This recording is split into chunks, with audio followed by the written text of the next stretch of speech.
Director Vivek Athreya ఇక నాని కలిసి చేసిన రెండో మూవీ సరిపోదా శనివారం.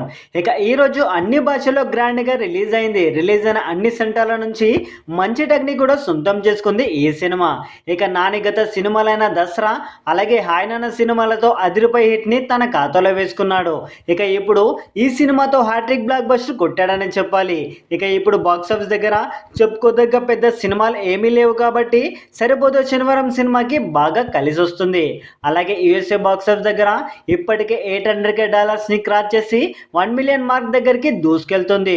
ఇక ఇప్పుడు ఎలా అయింది అంటే నాని సినిమా అంటే మినిమం 1 మిలియన్ మార్క్ను సింపుల్గా రాబడుతుంది అంటే అంత క్రేజ్ యూఎస్ఏలో నానికి ఉందని చెప్పాలి.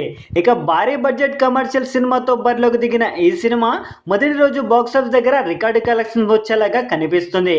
9 కోట్ల నుంచి 11 కోట్ల మధ్యలో వచ్చేలాగా ఉన్నాయని ఇప్పటి వరకు ఉన్న సమాచారంతో తెలుస్తుంది. చూడాలి మరి డే పూర్తయ్యేసరికి ఎంతవరకు రాబడుతుంది అనేది. అలాగే అఫీషియల్ కలెక్షన్స్ వచ్చాక ఏరియా వారి కలెక్షన్స్తో మరొక వీడియోతో మీ ముందుకు వస్తాము.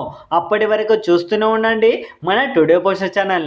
అలాగే మీ హీరోల సరికొత్త సమాచారం కూడా తెలుసుకోవాలనుకుంటే మన టుడే పోస్టర్ ఛానల్ని సబ్స్క్రైబ్ చేసుకోండి. అలాగే ఈ వీడియో కనుక నచ్చినట్లయితే లైక్ చేయండి, కామెంట్ చేయండి, షేర్ చేయండి అండ్ సబ్స్క్రైబ్ చేసుకోవడం మాత్రం మర్చిపోకండి. బై బై, జై హింద్.